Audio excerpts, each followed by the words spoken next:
గమనిస్తవచ్చు. మీ అందరికీ మొదటిగా మరి ఈ నూతన సంవత్సర శుభాకాంక్షలు మీకు తెలియజేస్తున్నా.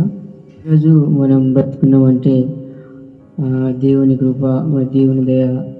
మరి ఈరోజు కొందరు చూడగలుగుతారు, చూడలేకపోతున్నారు.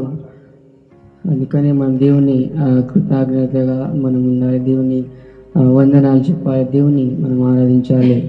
మరి లోకంలో మరి ఎందరు చనిపోతున్నారో, మరి ఈ రోజులలో, మరి ఈ దినంలో మరి ఎందరు చనిపోతారో, మరి మనము వాళ్ళలో మరి మనం లేము కాబట్టి దేవునికి మనం గట్టిగా మరి ఆరాధించాలి, దేవునికి వందనాలు తెలియజేయాలి.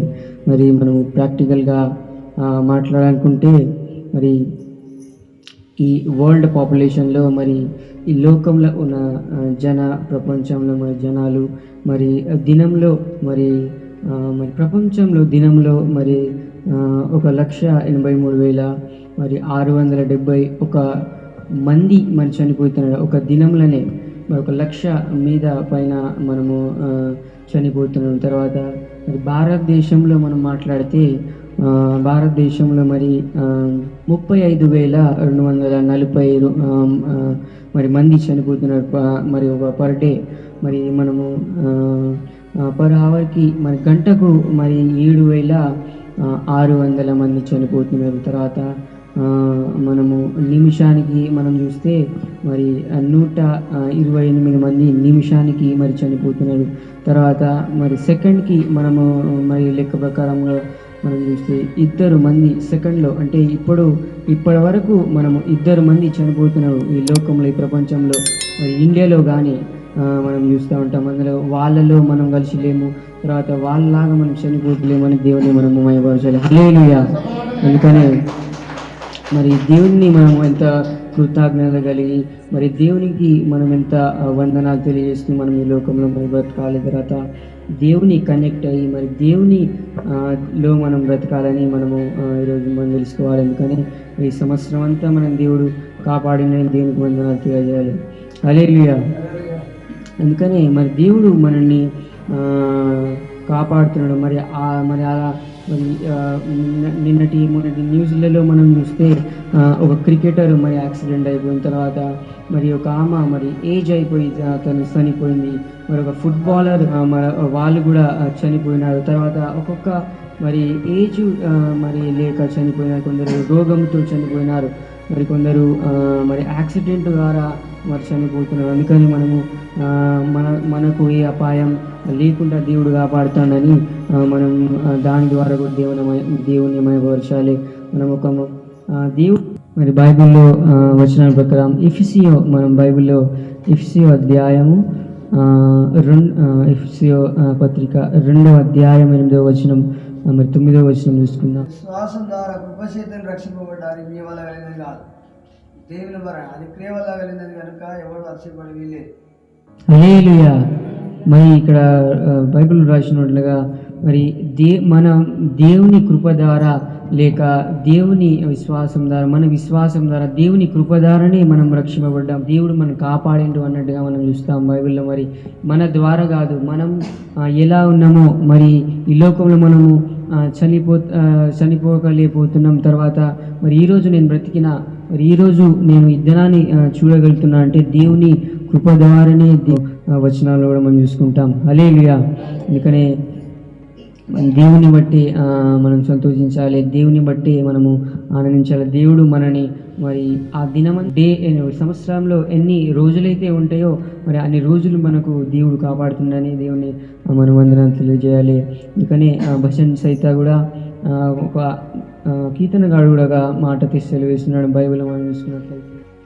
నీవు నాకు ఎత్తైన కోటగా ఉన్నావు, ఆపదిను నాకు ఆశ్రయంగా ఉన్నావు, నీ బలం గురించి నేను కీర్తించదను, ఉదయం నీ కృపను గురించి ఉత్సాహగానం చేసేదని. మరి ఈ వచనంలో అయితే మరి మనము ఎఫెసీయుల వచనంలో చూసినట్లయితే మరి నువ్వు బట్టి మనం జీవించొద్దు. తర్వాత మరి నేనే బ్రతికినా మరి నా ద్వారా నేను బ్రతుకున్నా ఈరోజు అంటే మనం అది ఆ వచనంలో చూస్తే మరి దేవుని కృపదారనే మరి దేవుడు ద్వారానే మనం బ్రతికున్నామని ఇక్కడ మనకు రక్షణ ఉన్నదని ఆ వచనంలో మనం తెలుసుకున్నాం. మరి ఇక్కడ కీర్తనగాడు కూడా మరి కీర్తనగాడు అయితే మరి యేసయ్యని బట్టి మరి అక్కడ స్తుతి చేస్తున్నాడు. యేసయ్యని బట్టే మరి అతిశయిస్తాడు. అందుకనే మనం ఈ వచనం మనం ఆపతి కాలంలో దేవుడు మరి రక్షకుడు అయి ఉన్నాడు. తర్వాత సంవత్సరం అంతా దినమంతా మనకు ఏదైతే బాధ ఉంటుందో మరి ఏదైతే ట్రబుల్ ఉంటుందో మరి ఏదైతే విపత్తి మనకు ఉంటుందో దాంట్లో మనకు యేసయ్యే మరి రక్షకుడు అని ఇక్కడ ఉన్నాడని మనము బైబిల్లో కూడా సెలవిస్తున్నది. అందుకని మనం నిరాశతో మరి ఉండద్దు. తర్వాత మరి నా జీవితం ఇంతే, మరి నా పాత జీవితం ఇలానే ఉంటుంది, తర్వాత నేను మారలేను, మరి నెగిటివ్గా మనం ఆలోచిస్తే మనం ముందుకు సాగలేమని మనం తెలుసుకుంటాం. అందుకని మరి నూతన సంవత్సరంలో మరి నూతన సంవత్సరం అంటే మరి 22 అంటే కిందికే, మరి 23 అంటే దానికి మీద ఉన్నది. అందుకని మరి అది ఆ కౌంట్ మరి కొత్త నూతనంగా మనం కౌంట్ చేస్తాం. 22ని మరి 23లో మనం 22 అనలేం. అందుకనే మరి పాత జీవితమే ఉంటుంది. మన నెగిటివ్ లైఫ్ మన పాస్టే ఉంటుంది. మనం ఏదైతే నూతనంగా మనం ఆలోచిస్తే తర్వాత నువ్వు నూతనంగా మరి నీ జీవితంలో ఆ కార్యము మొదలు పెడితే మరి ఆ రకంగా మనం బ్రతుకుతామని మనం బైబిల్లో కూడా లేక మనకు అది తెలియజేస్తున్నది. అందుకనే మనం నూతనంగా బ్రతకాలి. తర్వాత మరి యేసయ్య మన వైపు ఉన్నప్పుడు మనకు ఎవరు ఏం చేయలేరు. అందుకనే మనము ధైర్యంగా మరి ఈ సంవత్సరం అంతా మనము పాజిటివ్గా ఉండాలని మనం ఇంకో వచనం చూసినట్లయితే రోమన్స్ 8వ అధ్యాయం 31. హల్లెలూయా. మరి దేవుడు మన వైపు మరి ఆ దినమంతా మన ఆ సంవత్సరం అంతా మన వైపు ఉంటే మరి బైబిల్ వచనం ద్వారా మరి దేవుడు యేసయ్య మన వైపు ఉన్నప్పుడు మనము ఏ ట్రబుల్లో ఉన్నా ఏ బాధలో ఉన్నా మనకు ఎవరు ఏం చేయలేరని ఆ ధైర్యంతో మనము ముందుకు సాగినట్లయితే మనము జీవితంలో బాగుపడతాం. తర్వాత మనం ఆ అచీవ్మెంట్ మరి ఆ సక్సెస్ఫుల్ లైఫ్ని మనం చూడగలుగుతామని మనం తెలుసుకోవాలి. అందుకనే మరి దేవుడు ఉన్నాడని నువ్వు ముందుకు వెళ్ళాలి. అందుకని మనము పాత జీవితం పాత లైఫ్ అనేది బురద లాంటిది. మనము ఆ బురదలో మరి పడ్డాక మరి అలాగనే మనం ఉండలేము. తర్వాత మనం కడుక్కుంటాం, తర్వాత క్లీన్ చేసుకుంటాం, మనము శుభ్రం చేసుకుంటాం. అందుకని మరి పాత జీవితం పాత లైఫ్ ఏముంటే అలాగని మీరు ఉంచొద్దు. తర్వాత దాన్ని మనం కడిగి వేసి మరి దాంట్లో నుండి ఆ బురదలో నుండి మనము బయటికి వెళ్ళాలి. హల్లెలూయా. మరి బురద అనేది మన పాత జీవితం. మరి బురద మరి ఖరాబ్ నీళ్ళు అనేది మనకు పాత లైఫ్ పాత ఆలోచనలు మరి పాత అవన్నీ పాస్ట్ అవన్నీ నెగిటివ్ థింగ్స్ మనము మన మనసులో తర్వాత దాన్ని మనం ఫాలో చేయొద్దు. నీ లైఫ్లో మరి ఈ సంవత్సరం ఇల్లు కాకుంటే మరి ఈ సంవత్సరం నాకు ఇల్లు కాలేదని మనం అనుకోవద్దు. మరి ఈ సంవత్సరం నాకు అప్పుడు తీర్చలే అంటే మరి ఈ సంవత్సరం కూడా నాకు తీర్చలే, అది జరగని పని అని మనము నెగిటివ్గా ఆలోచించద్దు. తర్వాత ఈ సంవత్సరం నాకు అన్నీ జరుగుతాయని మన దేవుని మీద నమ్మాలి. హల్లెలూయా. అందుకనే మనము దేవుని వచనాల ప్రకారం దేవుని మనం బ్రతకాలి. దేవుని మనం సపోర్ట్ సిస్టమ్ దేవుని మనము పక్కకు పెట్టి మనం జీవితంలో మనం సాగాలి. తర్వాత రోమన్ 12వ అధ్యాయం 2వ వచనం కూడా చూసుకుందాం. ఇది లోక మర్యాదను అనుసరింపక ఉత్తమమును అనుకూలమును సంపూర్ణమైన దేవుని చిత్తమును పరీక్షించి తెలుసుకున్నట్లుగా మీ మనసు మారి నూతన మాట వల్ల రూపాంతరం లోకంలో ఏ రకంగా ఫాలో అవుతున్నదో మరి లోకంలో మరి వారు నిరాశపడతానని మరి అతని జీవితాన్ని మనం ఫాలో అయితే మనం కూడా నిరాశంగా ఉంటాము. అతని జీవితంలో ఏం జరుగుతలేదో అని నా జీవితంలో కూడా జరుగుతలేదు, మరి నా జీవితంలో కూడా అది కాలేదు అని మనము అనుకున్నట్లయితే వాని జీవితం లాగా నేను మరి అయిపోతుంది. కానీ నీ మనసులో ఉన్నది మరి దేవుని వచనాన్ని బట్టి దేవుని వాక్యాన్ని పట్టుకొని మరి నీ మనసులో మరి నూతనంగా ఆలోచించి నువ్వు కొనసాగినట్లయితే నువ్వు జీవితంలో మరి ముందుకు వెళ్ళగలి. పాతవి మరి పాస్ట్వి మనం వదిలేసి మరి నూతన ఆలోచనలతో మనం దేవునిలో ముందుకు సాగాలి అని బైబిల్ సెలవుస్తుంది. పాతవన్నీ విడిచిపెట్టాలంటే మరి దేవుని మాటలు, దేవుని బైబిల్ని మనం ఫాలో అయితే మరి అది మన జీవితంలో అది జరుగుతుందని మనం చూస్తూ ఉంటాం. ఎఫెసీయులు 4:22. కావున మునుపటి ప్రవర్తన విషయం అయితే మోసకరమైన దురాశ వలన చెడిపోవు మీ ప్రాచీన స్వభావం మొదలుకొని నిశ్చిత్తశుద్ధి యందు నూతనపరచబడిన వారై నీతియు యథార్థమైన భక్తి గల వారై దేవుని పోలిక సృష్టింపబడిన నవీన స్వభావం ధరించుకునవలెను. హల్లెలూయా. ఇక్కడ కూడా ఈ వచనాలను కూడా మనము ఇక్కడ మనం మరి ఆత్మీయంగా మరి ఏ రకంగా లోకరీతిగా కాదు, మరి మనము రోమన్ 12:2 ప్రకారం మరి లోకరీతిగా మనం ఆలోచించవద్దు, మరి లోకరీతిగా మనము ఉండకూడదు. మరి యేసయ్య రకంగా దేవుని ప్రకారంగా, దేవుని వచనాల ప్రకారంగా మరి ఆత్మీయంగా మనము ముందుకు సాగాలి. నూతనంగా ఆలోచించి మరి ఆత్మీయంగా మనం ముందుకు సాగాలని మరి దేవుని వచనాలు మనకు సెలవు. నూతనంగా మనము నూతన మనిషిగా, దేవుని మనిషిగా మనము ధరించి మరి దేవుని పవిత్రత మరి లో ఉండి మనము దేవుని ముందుకు సాగినట్లయితే మనకు ఆ లైఫ్ మరి నూతనంగా మనం బ్రతకగలుగుతామని ఇక్కడ మనకు బైబిల్ సెలవు చేస్తున్నది. అందుకనే మరి మీకు అర్థం కావాలంటే మరి ఫర్ ఎగ్జాంపుల్ మీకు చెప్పాలనుకుంటాను.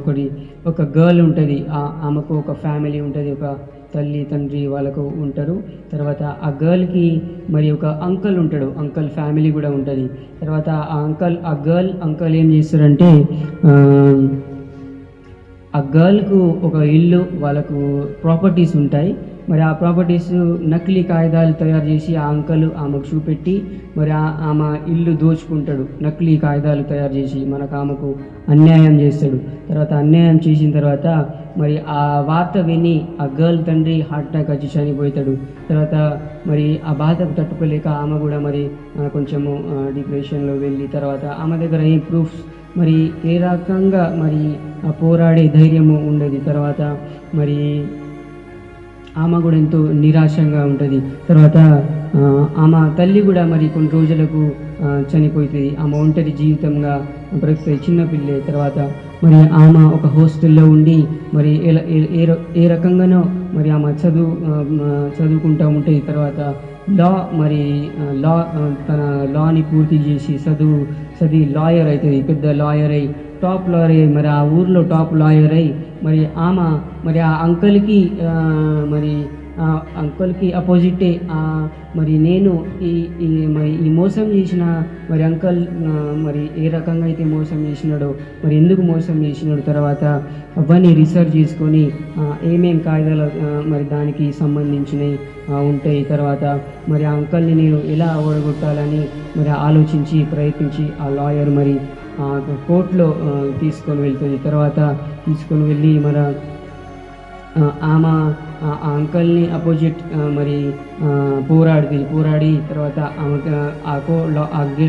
మరి పెద్ద లాయర్ అయ్యి అక్కడ అవన్నీ ప్రూవ్ చేసుకుంటుంది.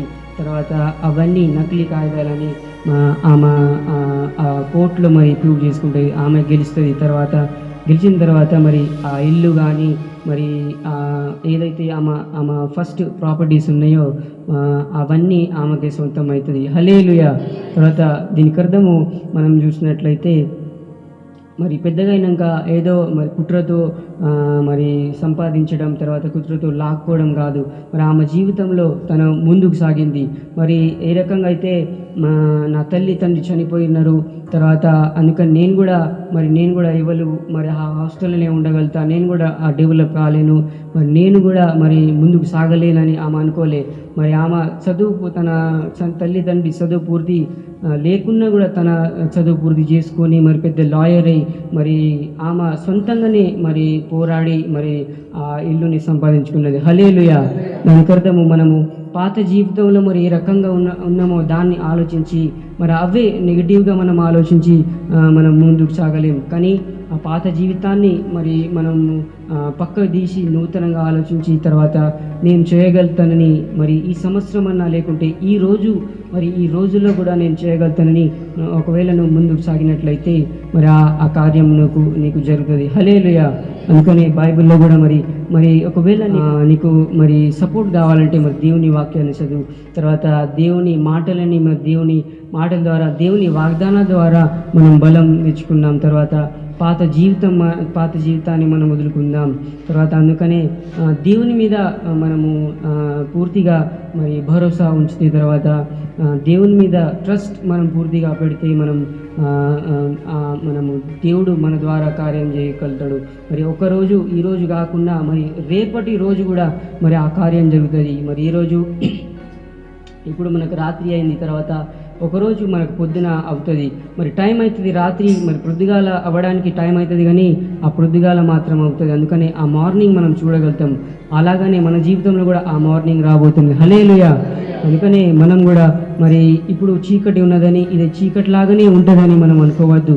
మరి మన మార్నింగ్ అవుతుందని మన జీవితంలో అచీవ్మెంట్ వస్తుంది, మన జీవితంలో మరి ఆ సక్సెస్ఫుల్ లైఫ్ కూడా వస్తుందని మనం ఓపికతో లేక పాజిటివ్తో మనము ముందుకు సాగినట్లయితే మరి ఈ సంవత్సరం దేవుడు మనకు తోడై ఉంటాడని సెలవు చేస్తున్నాను. అందుకని దేవుడు మాటలు దీవించినాక ఆమేన్.